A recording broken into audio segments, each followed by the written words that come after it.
प्रिय संस्कृत मित्राणी, नमः संस्कृताय। सानिध्य साहित्य यूट्यूब के ऑनलाइन इस प्लेटफॉर्म पे आप सभी मित्रों का हार्दिक स्वागत अभिनंदन करते हुए हम वाचन कर रहे हैं महाकवि कालिदास द्वारा विरचित मेघदूत खंड काव्य। और मेघदूत खंड काव्य के पूर्व मेघ में अब हम अंतिम पड़ाव में लगभग पहुंच चुके हैं। आज हम वाचन करेंगे श्लोक नंबर 49 का। कालिदास द्वारा विरचित यह मेघदूत खंड काव्य गीत काव्य के अंतर्गत आता है, दूत काव्य के अंतर्गत भी आता है, खंड काव्य के अंतर्गत आता है, क्योंकि यह एक गेय छंद में निबद्ध है, इसीलिए इसको गीत काव्य भी कहा जाता है।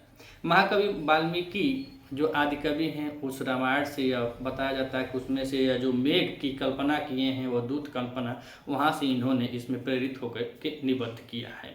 तो इसको खंड काव्य, गीत काव्य, दूत काव्य, संदेश काव्य इत्यादि अलग नामों से भी जाना जाता है। मेघदूत खंड काव्य का अगर देखा जाए उपजीव्य तो ब्रह्मवैवर्त पुराण है, और ब्रह्मवैवर्त पुराण में इस यक्ष का नाम हेममाली और यक्षिणी का नाम विशालाक्षी प्राप्त होता है।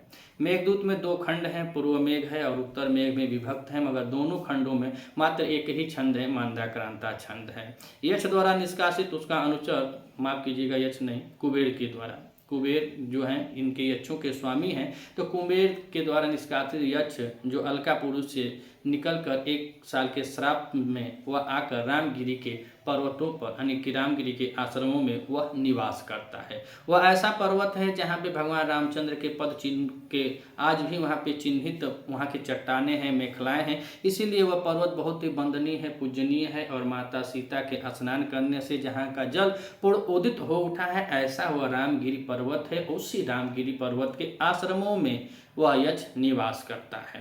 आषाढ़ का महीना आता है, अपने श्राप के 8 महीनों को वह काट चुका होता है, शेष 4 महीने बचे होते हैं। आषाढ़ के प्रथम दिन वह रामगिरी की चोटी से सटे हुए मेघ को देखता है, और जब वह देखता है तो बेचारा अपने यक्षिणी के भाव में विह्वल होकर वह कामुक यक्ष ऐसा संपर्क को देखकर वह सोचने लगता है, और अधिक देर तक चिंतन मनन करते हुए वह यक्षराज का अनुचर फिर यह अपना संदेश कहने के लिए मेघ से बाध्य हो जाता है।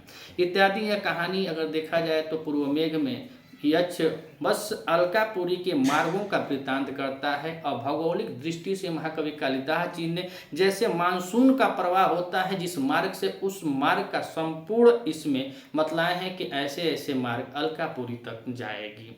तो अब तक हम लोगों ने देखा पिछले श्लोक में कि यक्ष मेघ को कह रहा था कि हे मित्र, जो देवगिरी पर्वत है जिनका जन्म ही सरकंडों से उत्पन्न महाराज कार्तिकेय के वहाँ जाना, और वहाँ पे जो पूजा अर्चना है उनको स्नान कराना, उसके मयूर को नचाना, माँ भवानी के बारे में बतलाया। और पिछले श्लोक में यह बतलाया कि वहाँ के जो जुगल हैं, सिद्ध लोग हैं, वह लोग तुम्हारे मार्ग को छोड़ देंगे। काहे छोड़ देंगे? तुम्हारे जल भय के कारण। और जब वो छोड़ देंगे तो तुम वहाँ से थोड़ा आगे बढ़ना, और जब आगे बढ़ोगे तुम्हारे मार्ग में एक नदी आएगी, जिस नदी को चमरवती नदी बतलाया गया। चमरवती नदी का वर्णन करते हुए महाकवि कालिदास जी ने जो महाराज जो 10पुर के राजा हैं रंतिदेव जी, जिसको संस्कृति के पुत्र भी कहा जाता है, उनका बहुत अच्छा वर्णन किए हैं, और उनके गोमेघ जग का वर्णन किए हैं। और उस जग में जितनी भी गायें थी उनके विपुल रक्त प्रवाह से उत्पन्न हुई चमरवती नदी का वर्णन करते हैं। अब इस श्लोक में यक्ष मेघ से क्या कहता है, तो आइए मंदाक्रांता छंद में वाचन करते हैं श्लोक नंबर 49 में कि यक्ष अब मेघ से चमरवती नदी के बारे में क्या बतलाता है। तो कह रहे हैं क्या कि त्वय्यादा तुम जलमवनते सांगिणो वडचोरई मंदाक्रांता। तो यह मंदाक्रांता छंद है, मंद मंद रूप से अक्रांत रूप को धारण करने वाले है। मंद मंद से शुरू करते हैं और अक्रांत रूप में यह धारण हो जाती है, और इसमें 4, 6 और 7 पर यति होती है।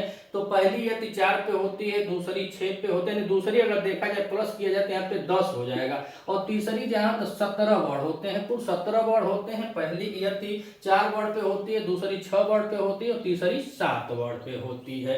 तो त्वय्यादा तुम जलमवनते सांगिणो वडचोरई तस्या सिंधो पृथुमा अपितानु तस्या सिंधो पृथुमा पितानु दूरभावा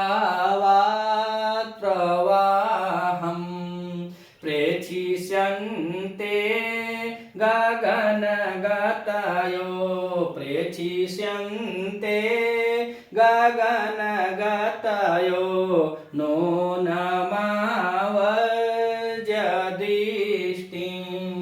रेकं मुक्ता गुणमिव भुव रेकं मुक्ता गुणमिव भुव स्थूलमदेन्द्रलीलं स्थूलमदेन्द्रलीलम्। अब इस श्लोक में यक्ष मेघ से कहता है कि जब तुम चम्रवती या चंबल नदी से जल लेने के लिए झुकोगे तब तुम्हारी शोभा इस प्रकार से होगी। किस प्रकार से होगी वही इस श्लोक में यक्ष अब बतला रहा है। तो कह रहा है कि सांगिणो, सांगी मतलब भगवान श्री कृष्ण के धनुष का नाम है सांगी और उसको धारण करने वाले भगवान श्री कृष्ण हैं। तो यहाँ पे भगवान श्री कृष्ण के लिए शब्द कह रहा है कि सांगिणो, भगवान श्री कृष्ण के वर्ण चोरे यानी कांति को चुराने वाला। जैसे भगवान श्री कृष्ण का रंग सांवला होता है वैसे ही मेघ का कलर भी सांवला है। तब यक्ष के माध्यम से महाकवि कालिदास जी लिखते हैं सांगिणो वर्ण चोरे, अर्थात भगवान कृष्ण के कांति के समान। जब तुम्हारी जो कांति है वह कैसी हो जाएगी, भगवान श्री कृष्ण के कांति के समान होगा। जैसे सांवले रंग में भगवान श्री कृष्ण की कांति आभा चमकदार होती है वैसे ही तुम्हारी भी कलर हो जाएगा, तुम्हारा भी वर्ण हो जाएगा और तुम उसको चुराने वाले हो। किसको चुराने वाले हो जाओगे, तो भगवान श्री कृष्ण। भगवान श्री कृष्ण के वर्ण को चुराने वाले तोई माने तुम्हारा, तोई माने तुम्हारा। कह रहे हैं कि जलम अदातुम औनते, जल को लेने के लिए, जलम माने जल, आदातु माने लेने के लिए, औनते माने झुकना होता है। तो पहली लाइन में यक्ष कहा कि भगवान श्री कृष्ण के वर्ण के समान चमकने वाले या उनकी कांति को चुराने वाले तुमसे किसका बोध हो रहा है, मेघ का, कि तुम हे मेघ जलम, जल को लेने के लिए, आदातु माने जब तुम लोगे, है ना, जलम माने जल, आदातु माने लेने के लिए, औनते माने झुकोगे। चम्रवती नदी का वर्णन है, चम्रवती नदी नीचे प्रवाह हो रही है पृथ्वी पर, आकाश पर से मेघ जैसे झुकेगा। मेघ का रंग सांवला है और सांवला रंग ही भगवान श्री कृष्ण का है। तो दोनों के रंगों को मिलाते हुए कवि लिख रहे हैं कि कृष्ण भगवान की कांति को चुराने वाले हे मेघ, जब तुम चम्रवती नदी के ऊपर जल लेने के लिए झुकोगे, और जब तुम झुकोगे तो होगा क्या, तो कह रहे हैं गगन गतयो, गगन गतयो। पहली लाइन में कहें कि झुकोगे तो गगन गतयो यानी जो गगन मार्ग से विचरण करते हैं, और जो गगन मार्ग से विचरण करते हैं तो उसमें देव योनि के अंतर्गत कुछ आते हैं, जैसे यक्ष आते हैं। यह योनि होती है जो देव योनि के अंतर्गत आती है। यक्ष होते हैं, सिद्ध होते हैं, किन्नर होते हैं, नाग होते हैं। ऐसी कुछ योनियां हैं जो आकाश मार्ग से विचरण करती हैं। तो ये कह रहे हैं कि जो भगवान श्री कृष्ण के वर्ण वाले और तुम जल लेने के लिए जब चम्रवती नदी में झुकोगे तो गगन गतयो, अर्थात गगन मार्ग से जो देवगण हैं वह क्या करेंगे, तुमको देखेंगे। और देखेंगे तो क्या लगेगा, तो कह रहे हैं आगे इस श्लोक में बता रहा है कि गगन गतयान, देखेंगे तो पृथुम, पृथुम माने बहुत बड़े हो, यानी कि मेघ तो बहुत बड़ा है। और गगन मार्ग से कौन चल रहा है, जो सिद्ध लोग हैं, किन्नर लोग हैं, जो गगन मार्ग से चलते हैं, देवयोनि के अंतर्गत जो आते हैं, तो वह लोग तो चल ही रहे हैं। तो उनके द्वारा कह रहा है कि गगन मार्ग में देखने के बाद जब तुम झुक जाओगे तो पृथ्वी हो, अर्थात विशाल काय हो, बहुत विशाल होगा। जब तुम विशाल हो तो लगोगे कैसे, तो कह रहे हैं कि तनु यानी क्षीण हो जाओगे। कहाँ, तो कह रहे तस्या सिंधु, और सिंधु में वही चम्रवती नदी का वर्णन है। यहाँ पे सिंधु, तस्या सिंधु एक पंक्ति अगर दे देगा कि तस्या सिंधु पृथुम अपि तनु दूरभावात् प्रवाहम, तो इसमें पूछ देगा कि इसमें सिंधु से किसका बोध हो रहा है, तो यहाँ पे सिंधु का बोध जो हो रहा है वह चम्रवती नदी का हो रहा है। तो चम्रवती नदी के बारे में कह रहा है कि जब तुम वहां जाओगे किसके प्रवाह में, तो कह तस्या सिंधु, अर्थात तो उस सिंधु मतलब चम्रवती के नदी के प्रवाह में जब तुम झुकोगे तो विशाल काय हो, लेकिन विशाल काय होने के बावजूद तुम क्या लगोगे बाबू, तो तनु लगोगे यानी क्षीण लगोगे। क्या है कि दूर प्रवाह दूरा भावात प्रवाहम, अर्थात दूर होने के कारण जो गगन गत हैं, जो गगन मार्ग से विचरण कर रहे हैं वह गगन में होंगे। और तुम जल लेने के लिए जैसे चमरवती नदी के पास झुकोगे, दूरी बढ़ेगी तो वहां से देखने के बाद ऐसा लगेगा कि तुम विशाल होने पर भी दूर होने के कारण, दूर भावा दूर होने के कारण क्षीण उस कहाँ लगोगे तो उस तस्य माने उस, सिंधु माने चमरवती नदी के, प्रवाह माने प्रवाह पर, जो नदी की धारा नीचे प्रवाह कर रही है उस धारा पर ऊपर से देखने पर तुम बहुत क्षीण लगोगे। और देखेंगे कैसे, तो कह रहे हैं कि नूनम दृष्टि आवज, नूनम माने निश्चित रूप से, दृष्टि में यहाँ पे जो है वहां चल जाएगा दृष्टि, मतलब द्वितीय का बहुवचनांत हो जाएगा दृष्टिम आवज, अर्थात निश्चित ही आंखों को बांधकर या अपनी दृष्टि को बांधकर लोग देखेंगे। जैसे कोई चीज होता है जिसको देखकर कोई अवाक हो जाता है तो अचंभित होकर लोग देखेंगे, अरे बाप इतना बढ़िया मेघ और इतना छोटा दिखाई दे रहा है। तो पहली, दूसरी और तीसरी लाइन में यक्ष मेघ से यही बतलाया कि त्वय्या आदातुम जलम औनते सांगिरो वड़ चोड़े, भगवान श्री कृष्ण के कांति को चुराने वाले, त्वयी मने हे मेघ, जलम मने जल लेने के लिए, आदातुम लेने के लिए, औनते मने जब तुम झुकोगे तो गगन गतयो यानी गगन में जो विचरण कर रहे हैं, गगन में चलने वाले जो सिद्ध लोग हैं, ऐसे लोग क्या करेंगे, पृथुम अपि अर्थात बहुत विशालकाय होने के बाद भी तस्याः सिंधो उस चमरवती नदी के प्रवाह माने प्रवाह पर दूर भावात तनु अर्थात बहुत दूर होने के कारण तुम कैसे दिखोगे, क्षीण दिखोगे, छोटे देखोगे। और क्या बतला रहे हैं, तो कवि जी नीचे इसका विशेषण बता रहे हैं कि एकम मुक्ता गुणमिव भुव स्थूलमदेन्द्रलीलम,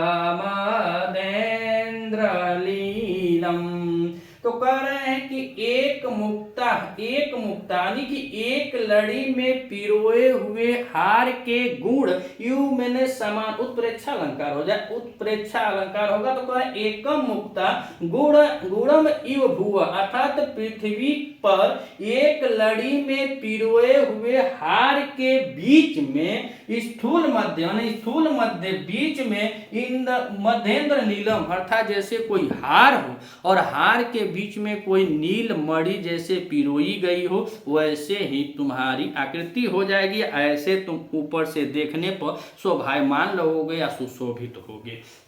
3 लाइनों में बताया कि जब तुम झुकोगे तो तुम कैसे दिखोगे, बहुत विशालकाय हो फिर भी तुम छोटे दिखोगे। आकाश मार्ग में जो चलेंगे, जो विचरण करेंगे, उनके द्वारा छोटे दिखोगे, मगर दिखोगे कैसे गुरु, तो कह रहे हैं कि एकम मुक्तः गुणम इव भुव स्थूल मध्येंद्र नीलम, अर्थात कह रहे हैं कि यहाँ पे जो बीच में है, कह रहे हैं कि एकम माने एक, स्थूल मध्य अनंत बीच में, मध्य में, बीच में स्थूल नीलमणि माने स्थित एक नील मणि जो लाकिट होता है, उस लाकिट के बराबर या उस लाकिट के जैसे भूह मुक्ता गुणे उस पृथ्वी पर तुम दिखाई दोगे। अब यहाँ पे कहने का तात्पर्य यह है कि जैसे नदी है और नदी जब ऐसे ऐसे ऐसे हार जो होता है तो यह नदी जो है इसमें ऊपर से देखने पर यह हार के समान दिखाई देगा, और इसके बीच में जो ऐसे दिखा, जो मेघ झुक रहा है इसका जल लेने के लिए, तो यह एक लाकिट के बराबर हो जाएगा। तो उसी को कवि जी बता रहे हैं कि एक स्थूल मुद्दानी जो बीच में यह नदी जो है इसका प्रवाह कैसे है, हार के जैसे है, लेकिन बीच में जब तुम जाओगे जल लेने के लिए तो तुम दिखोगे कैसे, तो कह रहे हैं स्थूल मध्य इंद्र नीलम भुवा, पृथ्वी पर एक हार में पिरोए हुए एक एक मणि के समान तुम सुशोभित होगे। इतना इस श्लोक में यक्ष मेघ से कह रहा है। आइए एक बार और देखते हैं कि यक्ष मेघ से क्या कह रहा है और उसके कुछ व्याकरण टिप्पणियों को। तो कह रहा है कि त्वय्या आदातुम में देखा जाए तो यहाँ पे आ उपसर्ग है और आ उपसर्ग के साथ इसमें दा धातु है और दा धातु के साथ इसमें तुमुन प्रत्यय लगा हुआ है, तुमुन प्रत्यय लगा हुआ शब्द बना है आदातुम। तो कह रहे हैं कि त्वय्यादातुम जालमवनते सांगिरो वड़ चोरई, यह कृष्ण कृष्ण भगवान के लिए है, भगवान श्री कृष्ण के लिए कह रहे हैं कि सांगिड़ो यानी कि सांग जो है उनके धनुष का नाम है, उसको धारण करने वाले भगवान श्री कृष्ण है। तो कह रहे हैं कि सांगिड़ो वर्ण चोरे, और वर्ण चोरे में देखा जाए जिसमें षष्ठी तत्पुरुष समास लगा हुआ है। कौन सा समास है? षष्ठी तत्पुरुष समास लगा हुआ है। कहाँ? वर्ण चोरे में। वर्ण चोरे में कौन सा समास है? तो षष्ठी तत्पुरुष समास है, और इसका होता है वर्ण से चोरह तस्मी अर्थात षष्ठी तत्पुरुष। तो यहाँ पे देखें तो करेंगे सांगिड़ो भगवान श्री कृष्ण के वर्ण चोरे माने कांति को चुराने वाले, तोई माने हे, मेघ, जलम माने जल, जल आदातु माने लेने के लिए, औनते माने झुकना, और औनते में देखें तो औ उपसर्ग है और उसके बाद नम धातु है, कहें झुकने में है तो नम धातु है, और नम धातु में कत प्रत्यय लगा हुआ है और सप्तमी एक वचन की क्रिया लगी हुई है। कौन सी? सप्तमी एक वचन की क्रिया है। तो पहली लाइन में भगवान श्री कृष्ण के वर्ण को चुराने वाले, त्वयि माने हे, मेघ, जलम माने जल को, आदातु माने लेने के लिए, औनते अर्थात जो चमरवती नदी पर झुकोगे, में पर सप्तमी का एक वचन लगा हुआ है, तो में पर यानी जब चमरवती नदी पर झुकोगे तो कह रहे हैं कि गगन गतयो, गगन गतयो अर्थात गगन में विचरण करने वाले। तो गगन गतयो में बहुब्रीहि समास हो जाएगा कि गगन गति एसाम ते, यहाँ पे बहुब्रीहि समास है। कौन सा समास है? बहुब्रीहि समास हो जाएगा। तो कह रहे गगन गतयो अर्थात गगन में विचरण करने वाले, प्रेथुम अपि तनु दूर भावात प्रवाहम अर्थात तुम बहुत विशाल काय हो लेकिन दूर प्रवाह, अब कहाँ जाओगे दूर होने पर? तो कह रहे तस्या, तस्या सिंधु अर्थात यहाँ पे चमरवती नदी का, उस सिंधु नदी के प्रवाहम माने प्रवाह पर जब तुम जल लेने के लिए झुकोगे तो प्रेतुम अपि तन दूर भावात अर्थात बहुत विशाल काय होने पर भी, यानी दूरी जब बढ़ेगी, करें दूर भावात यानी जब दूरी के कारण तुम कैसे दिखोगे? तो क्षीण दिखोगे। और प्रवाहम में देखा जाए तो यहाँ पे प्र उपसर्ग है। कौन सा उपसर्ग है? प्र उपसर्ग है, वह धातु है, और वह धातु में यहाँ पे घई प्रत्यय किया गया है, तो शब्द बना है कौन सा? प्रवाहम। तो दो लाइनों में यक्ष मेघ से बस यही कहा कि गगन गतयो, गगन में जो विचरण करने वाले हैं, जो सिद्ध योनि के अंतर्गत आते हैं, जो किन्नर होते हैं, सिद्ध होते हैं, यक्ष होते हैं, नाग होते हैं, ऐसी सब योनियां होती है। यो योनि में जो देव योनि के अंतर्गत आते हैं, यह आकाश मार्ग पर विचरण करेंगे, और जब तुम चमरवती नदी पर झुकोगे जल लेने के कारण, तो पृथुम अर्थात तुम बड़े आकार के हो, यानी संदेह है कि आप बहुत बड़े हैं, लेकिन बड़े होने के बाद भी आपको क्या दिखेगा? यानी विशाल होने पर भी दूर भावात अर्थात दूर होने पर, तस्या सिंधु उस चमरवती नदी के प्रवाह पर तनु दिखोगे, यानी क्षीण दिखोगे, छोटे दिखोगे, ऐसा इसमें बता रहा है। और कैसे लोग देखेंगे? तो कह रहे कि नूनम आवज्य दृष्टि, नूनम आवज्य दृष्टि में देखा जाए तो नूनम माने होता है निश्चित ही, और दृष्टि माने जो दृष्टि है, जो देखना है, तो उसको कहा गया कि आंखों को, आवाज माने बांध कर लोग देखेंगे। और दृष्टि में देखा जाए तो यहाँ पे दृश्य धातु है। कौन सी धातु है? दृश्य धातु है, और दृश्य धातु के साथ कितने प्रत्यय लगा हुआ है, और यहाँ पे दृष्टि में द्वितीय बहुवचन की क्रिया लगी हुई है। तो देखेंगे कैसे? तो नूनम माने निश्चित, आवज्य दृष्टि अर्थात अपने आंखों को बांध कर तुमको देखेंगे।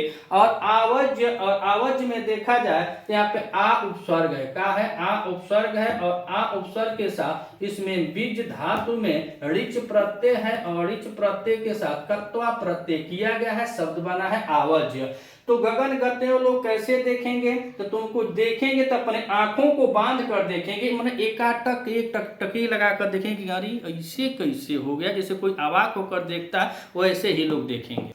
उसके बाद कवि जी कह रहे हैं कि एकम स्थूल मध्येंद्र नीलम भूवः मुक्ता गुणम इव अर्थात यहाँ पे अब यक्ष कह रहा है मेघ से कि एक स्थूल मणि, यहाँ पे लोग निगाहें जमा कर तुमको देखेंगे, और देखने के बाद कह रहे हैं कि एकम माने एक, स्थूल मध्य अर्थात जो हार है उसके बीच में, कह रहे हैं कि स्थूल मध्य जो हार है उसके बीच में बता रहे हैं कि तुम एक स्थूल मणि के समान पृथ्वी पर एकम स्थूल मध्य इंद्रलीलम भूवः मुक्ता गुणम इव प्रेषिष्यन्ते अर्थात एक स्थूल मणि के समान पृथ्वी रूपी, यानी पृथ्वी पर मुक्ता हार के समान प्रेक्षिष्यन्ते शोभायमान होंगे। और प्रेक्षिष्यन्ते शब्द कई बार आ चुका है, इसमें प्र उपसर्ग है और इसमें इच्छ धातु है, बहुत इंपॉर्टेंट है, कई बार पेपर में पूछ चुका है। प्र उपसर्ग है और इच्छ धातु है और यह लिट लकार का क्रिया है। लिट लकार प्रथम पुरुष एक बहुवचन की क्रिया हो जाएगी ना, बहुवचन की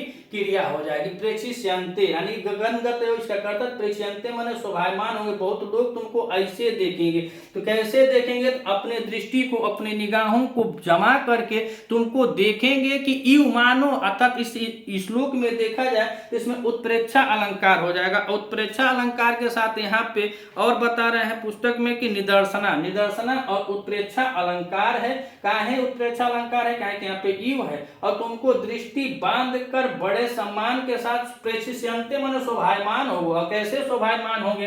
तो भूव यानी भूव मुक्ताहार, पृथ्वी पर एक हार के बीच में एक स्थूल नीलमणि। और नीलमणि को काहे कह रहे हैं कि नीलमणि का रंग भी सांवला होता है, मेघ का भी रंग सांवला होता है, भगवान श्री कृष्ण का भी रंग सांवला होता है, इसीलिए हम निदर्शना अलंकार है और उत्प्रेक्षा अलंकार है। तो एक समान बता दिए और उसमें जब नीलमणि जो सांवले रंग की जो मणि होती है हार में बीच में लटकी होगी, उसी प्रकार से तुम भी प्रेक्षिष्यन्ते, उसी प्रकार से तुम भी शोभायमान होगे। जब चम्रवती नदी पर जल लेने के लिए गुरु जब तुम लोग झुकोगे, यानी तुम जब झुकोगे तो वहां पे तुम्हारी शोभा गगन मार्ग से देखने पर ऐसे ही दिखेगी, ऐसे ही शोभायमान होगी। अगर आप इस चैनल पर नए हैं तो चैनल को सब्सक्राइब कीजिएगा, वीडियो अगर अच्छी लगे तो लाइक भी कर दीजिएगा, मर्जी आपकी। मिलते हैं अगले वीडियो में, तब तक के लिए नमः संस्कृताय।